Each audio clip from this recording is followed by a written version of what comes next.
Hello दोस्तों, मेरा नाम है एडवोकेट एम जे और हमारे इस चैनल पर आपका फिर से स्वागत है। जैसा कि आप जानते ही होंगे, 1 जुलाई 2024 से नए कानून लागू हो चुके हैं, जिसमें आईपीसी, सीआरपीसी और एविडेंस एक्ट के स्थान पर भारतीय न्याय संहिता, भारतीय नागरिक सुरक्षा संहिता और भारतीय साक्ष्य अधिनियम लागू हो चुके हैं। यह सीरीज की दूसरी वीडियो है जिसमें हम भारतीय न्याय संहिता 2023 की महत्वपूर्ण धाराओं को पढ़ेंगे और विभिन्न अपराधों व उनके दंडों को संक्षिप्त में समझेंगे। यह सीरीज सभी के लिए महत्वपूर्ण होने वाली है, चाहे आप लॉ स्टूडेंट हो या एडवोकेट हो या एक ऐसे व्यक्ति हों जिसे इन मामलों का ज्ञान नहीं है। भारतीय न्याय संहिता 2023 की महत्वपूर्ण धाराओं और उनके दंडों को जानना आपके लिए बहुत ही ज़्यादा आवश्यक है, क्योंकि वर्तमान के समय में कानून का ज्ञान आपको एक प्रभावशाली व्यक्ति बनाता है। इस सीरीज की प्रथम वीडियो हम बना चुके हैं, जिसके अंदर हमने बलात्कार से संबंधित सभी अपराधों को विस्तृत में समझा है व उनके दंड को समझा है। इस वीडियो में हम महिला के विरुद्ध आपराधिक बल व हमले के विषय में अपराध को जानेंगे। इस वीडियो में हम भारतीय न्याय संहिता की धारा 74 से 79 तक को पढ़ेंगे। तो बिना किसी देरी किए हम स्टार्ट करते हैं। भारतीय न्याय संहिता की धारा 74 के अंदर महिला की लज्जा भंग करने के आशय के बारे में बताया गया है। अगर कोई व्यक्ति महिला की लज्जा भंग करने के आशय से उस पर हमला करता है या आपराधिक बल का प्रयोग करता है, यानी जो कोई किसी महिला की लज्जा भंग करने के आशय से या यह संभाव्य रहते हुए कि उसके द्वारा उसकी लज्जा भंग करेगा, उस महिला पर हमला करता है और आपराधिक बल का प्रयोग करता है, इस कंडीशन में उस व्यक्ति को कम से कम 1 वर्ष के कारावास से दंडित किया जाएगा, जो 5 वर्ष तक का हो सकेगा, और उसे जुर्माना भी देना होगा। यह एक संज्ञेय अपराध है और अजमानती अपराध है जो किसी भी मजिस्ट्रेट द्वारा विचारणीय किया जा सकता है। भारतीय न्याय संहिता की धारा 74 आईपीसी की धारा 354 के समान है। इसे हम आसान भाषा में समझ लेते हैं। जो भी कोई व्यक्ति किसी महिला की लज्जा भंग करने के आशय से उसके ऊपर आपराधिक बल यानी जोर जबरदस्ती करेगा या उस पर हमला करेगा, तो उस कंडीशन में उसे 1 वर्ष से लेकर 5 वर्ष तक का कारावास का दंड दिया जाएगा और जुर्माना भी दिया जाएगा। धारा 74 पढ़ने के पश्चात हम देख लेते हैं कि धारा 75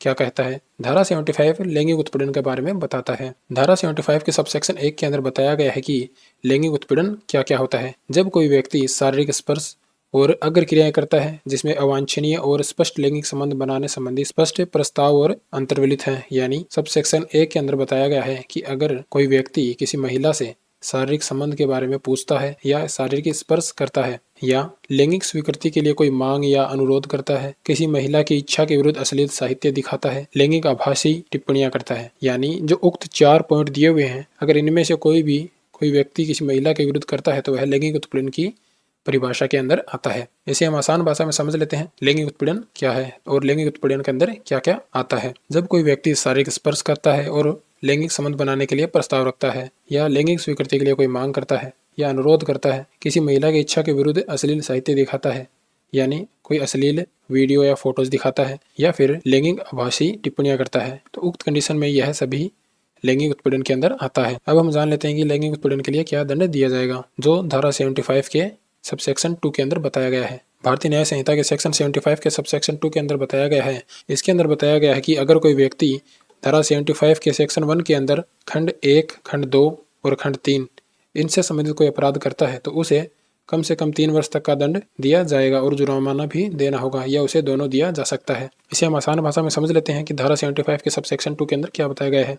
अगर कोई व्यक्ति शारीरिक स्पर्श करता है, अग्र क्रियाएं करता है या लैंगिक संबंध बनाने के लिए प्रस्ताव रखता है या फिर लैंगिक स्वीकृति के लिए कोई मांग करता है या अनुरोध करता है या फिर किसी महिला के विरुद्ध अश्लील साहित्य दिखाता है, इन तीनों के अंदर उस व्यक्ति को 3 वर्ष तक का कठोर कारावास का दंड दिया जा सकता है और यह संज्ञेय अपराध है और अजमानती अपराध है और यह अपराध सेशन न्यायालय द्वारा ही विचारणीय होगा। इसके पश्चात अब हम देख लेते हैं कि धारा 75 के सबसेक्शन 3 के अंदर क्या बताया गया है। अगर कोई व्यक्ति किसी महिला के विरुद्ध लैंगिक आभासी टिप्पणियां करता है तो उस कंडीशन में उसे क्या दंड दिया जाएगा। अगर कोई व्यक्ति लैंगिक आभासी टिप्पणियां करता है तो उसे 1 वर्ष के लिए कारावास और जुर्माना या फिर दोनों दिया जा सकता है और यह एक संज्ञेय अपराध है और अजमानती अपराध है जो सेशन न्यायालय द्वारा ही विचारणीय किया जाएगा। अब हम जान लेते हैं भारतीय न्याय संहिता की धारा 75 आईपीसी की धारा 354 कै के स्वरूप है। इसके पश्चात हम देख लेते हैं कि धारा 76 क्या कहता है। भारतीय न्याय संहिता की धारा 76 के अंदर बताया गया है कि अगर कोई व्यक्ति किसी स्त्री को विवस्त्र करने के आशय से महिला पर हमला या आपराधिक बल का प्रयोग करता है, जो कोई भी व्यक्ति किसी महिला को विवस्त्र करने या निर्वस्त्र होने के लिए बाध्य करने के आशय से उस पर हमला करता है या उसके प्रति आपराधिक बल का प्रयोग करता है या ऐसा करते का दुष्प्रेरण करता है, तो उक्त कंडीशन में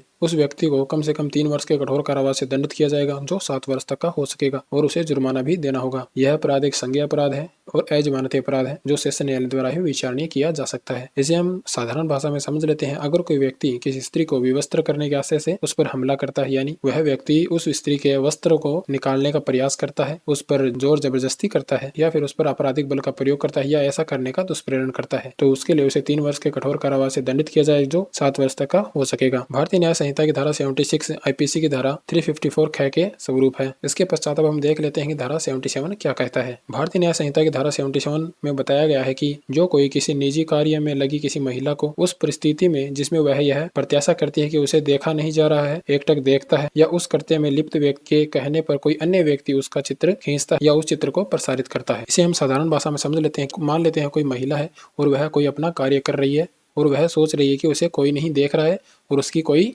पिक्चर्स वगैरह कोई नहीं खींच रहा है और उसे कोई नहीं देख रहा है। तो उक्त कंडीशन में अगर कोई व्यक्ति उसे देखता है और आपत्तिजनक अवस्था में उसे देखता है, या फिर उसका चित्र खींचता है, या फिर अन्य किसी व्यक्ति को उसका चित्र खींचने के लिए कहता है और वह चित्र प्रसारित करता है, तो उक्त कंडीशन में उस व्यक्ति को कम से कम 1 वर्ष के कठोर कारावास से दंडित किया जाएगा, जो 3 वर्ष तक का हो सकेगा, और उसे जुर्माना भी देना होगा।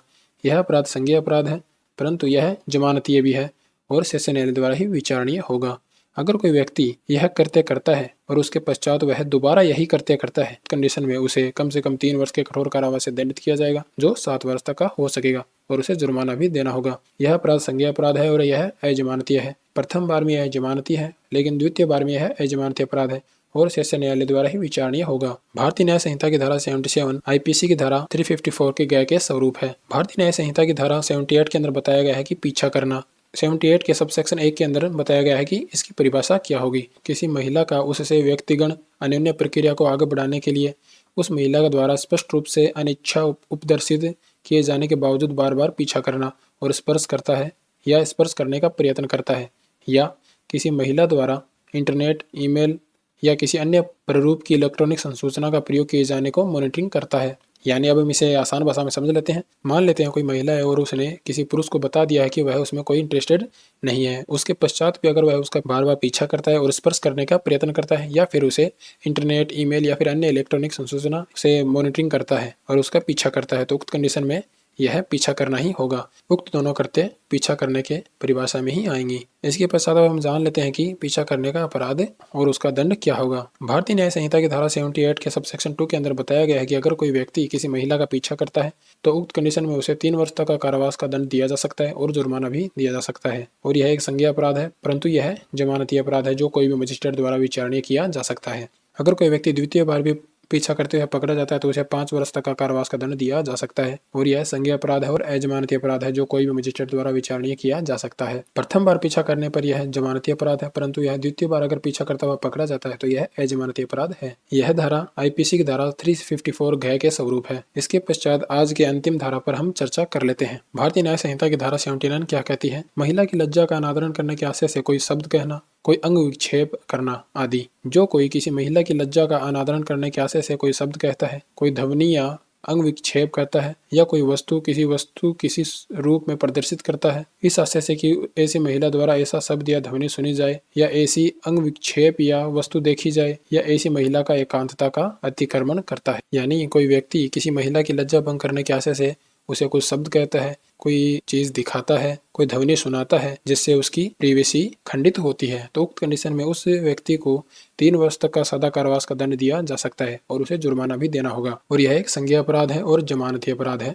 जो कोई भी मजिस्ट्रेट द्वारा विचारणीय किया जा सकता है। यह अपराध IPC की 509 के स्वरूप है। अगर आप संज्ञेय व असंज्ञेय अपराध के बारे में जानना चाहते हैं, या फिर जमानती या फिर अजमानती अपराध के बारे में जानना चाहते हैं, या फिर जो कोर्ट है उनके पावर के बारे में जानना चाहते हैं, तो हमारी वीडियोस देख सकते हैं, जिसका लिंक आपको डिस्क्रिप्शन में मिल जाएगा। नेक्स्ट वीडियो में हम इससे आगे की धाराओं को पढ़ेंगे। इस वीडियो में हमने महिला के विरुद्ध होने वाले अपराधों के बारे में पढ़ा है। आज के लिए बस इतना ही। यहाँ तक बने रहने के लिए धन्यवाद। आशा करता हूँ आपको अच्छे से समझ में आया होगा।